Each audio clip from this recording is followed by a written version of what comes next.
Good morning, friends, and welcome to today's video post of our daily Dharma. My name's DiCapua. Today we're streaming from the IMS Retreat Center Meditation Hall. Today I'd like to pick up on the theme that we started on Tuesday of taking refuge in the present moment. And first thing I'd like to start with today in terms of that is just to acknowledge that, we talked about the present moment being refuge from catastrophizing or challenging or difficult stories in the mind, especially about the future.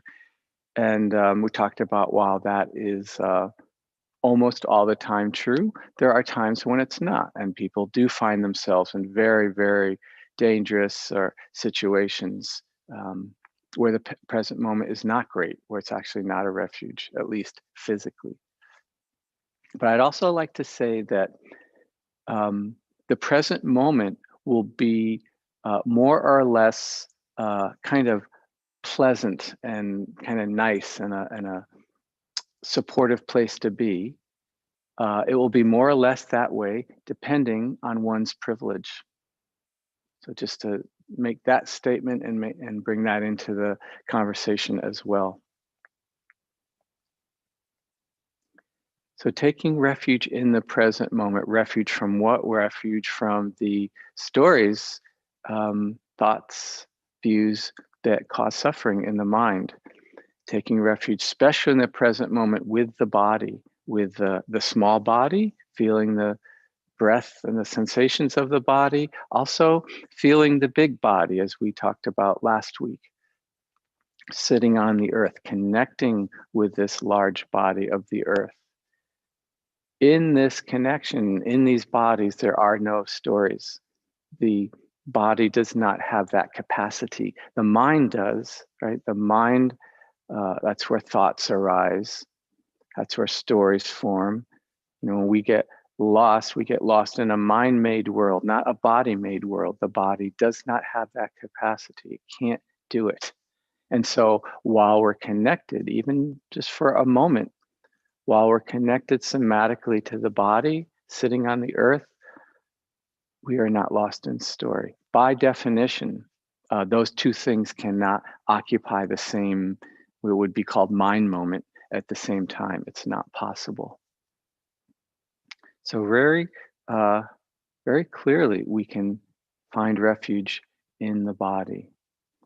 Now, furthermore, or maybe more subtly, once we're in our body, we can start to, we have to notice, are we wanting things to be different or not?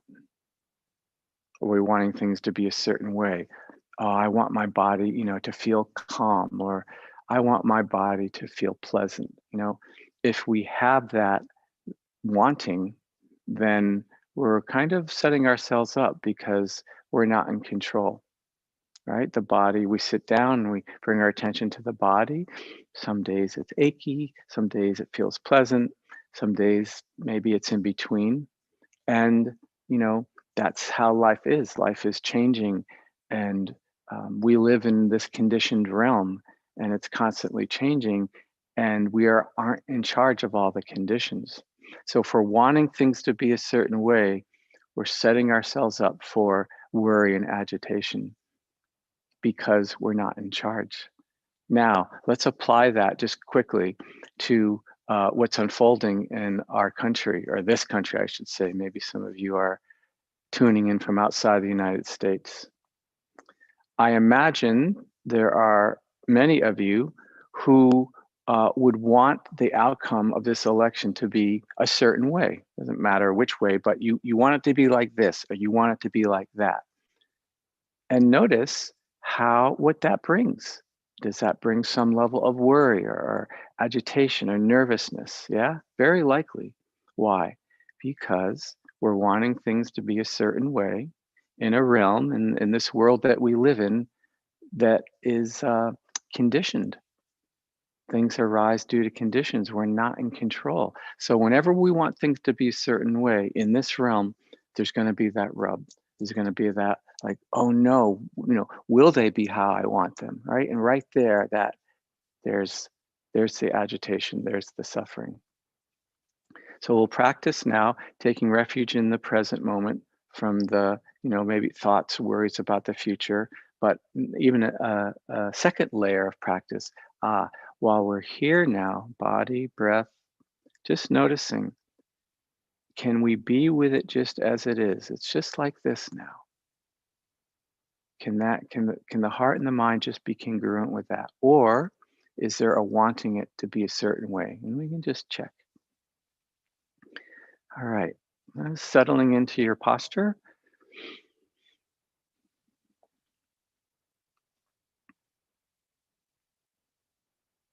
inviting the body to soften.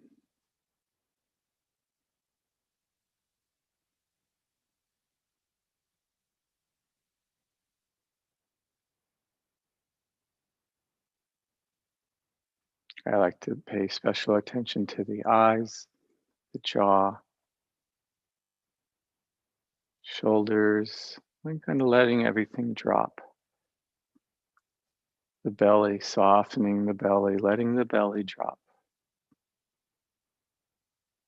And this downward kind of movement, we follow that with our attention. And we find ourselves, as we travel downwards in the body, we find ourselves in contact with the earth below, whether we're standing or sitting or lying down. And we can bring our attention to that connection,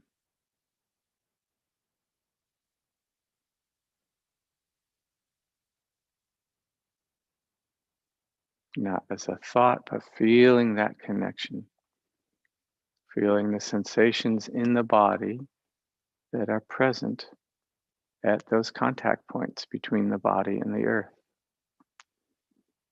It's a very simple and easy way to start to connect with the body somatically.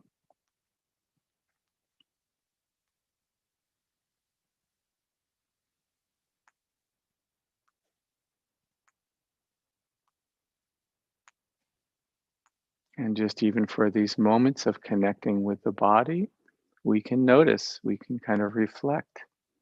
In these moments, we're not lost in story. And as we connect to the body as it is right now, we can also reflect or check, are we wanting it to be different than it is? Are we demanding that it be a certain way? Or is there contentment and the ability to just be with the body as it is? So, not making a right or wrong out of those, but noticing. In Vipassana meditation, we pay attention to understand, not to judge.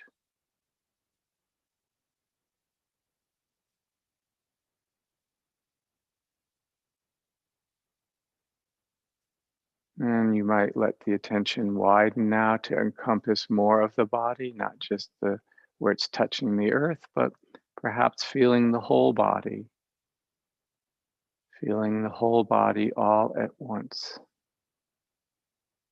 What is that like? What do you feel? Where do you feel it?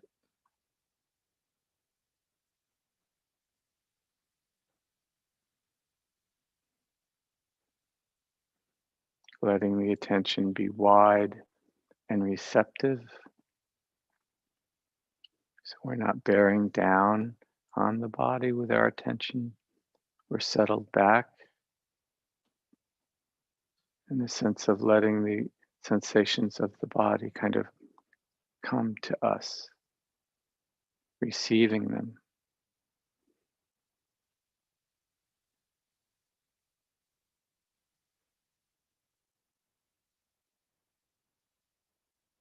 And continuing to reflect for moments when you are connected to the body, not lost in story, not being dragged into the future or the past. What's that like? What is the absence of that like? Maybe quiet, calm, still, maybe boring.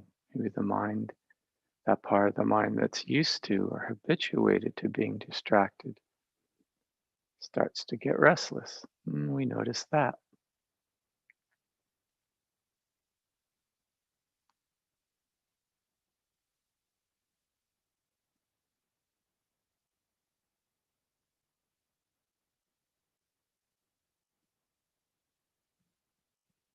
And additionally, reflecting, noticing, are we wanting what we feel, the experience of the body, to be a certain way? Perhaps we're wanting it to be pleasant.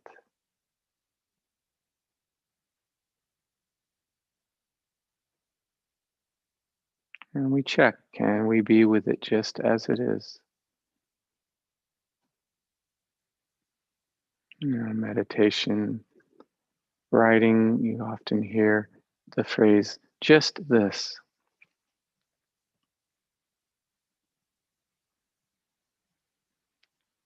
connecting with just this moment, just as it is.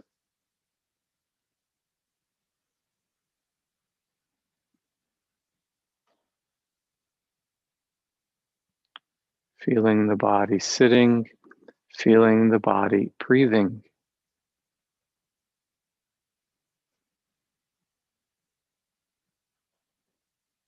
Not you breathing, but the body being breathed. Being breathed. Nothing being forced.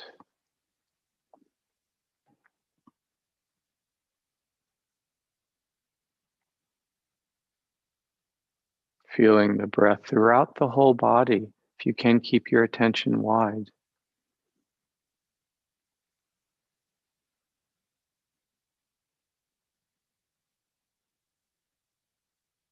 Feeling the breath body. This one field of changing experiences, changing sensations.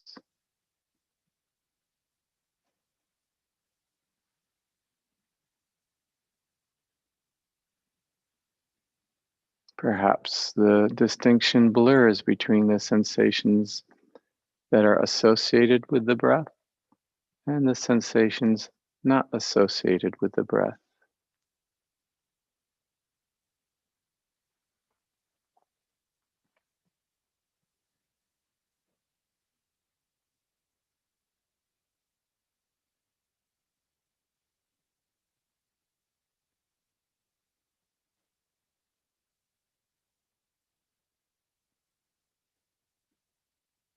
Keeping the attention wide and open, soft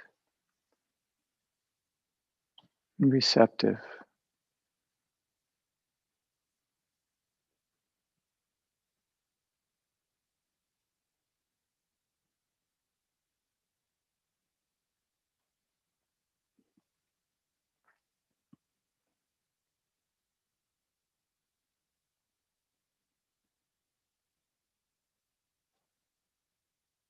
And perhaps getting this sense of resting in the present moment, in the refuge of the present moment. Heart and mind resting with the experience of the breath body. Nowhere to go, nothing to do, no one to be, just this.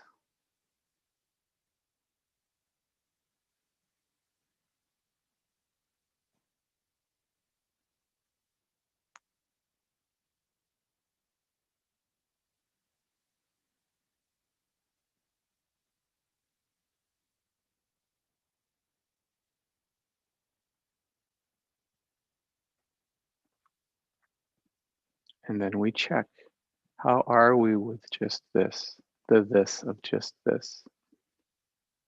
In this case, the sensations of the breath body. Are we putting any demands on them to be a certain way or to be different than they are?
And we can end our practice period today with the wish that all beings be happy and peaceful, safe and protected, healthy and strong, and that they live their lives with ease.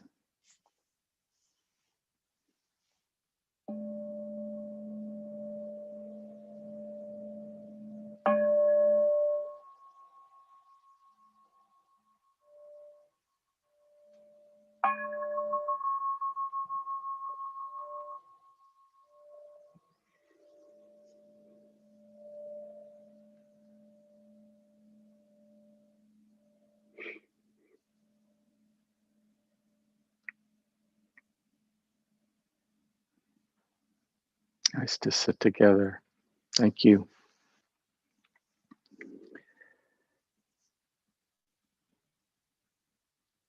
Thinking about our topic today, I'm reminded of kind of a famous saying that Thich Nhat Hanh has, where he says, "Happiness is available. Please help yourself." And for today, again, perhaps the uncertainty, worry about which way things are going to go. This sense of refuge in the present moment, connecting with the body that's connected to the earth, that's available. That sense of okayness, ease, kind of feeling at home, having a break from mental proliferation, that's always available. And so help yourself to it, as often as you can remember today. Come back, be with the body and the earth. Wanted to say that next week our schedule is going to be a little different. I'm going to be with you on Monday and Tuesday, and Caroline will be with you on Wednesday, Thursday, and Friday. So she'll remind you, I think, tomorrow, but just to say, I'll see you again on Monday. Take good care. Bye-bye.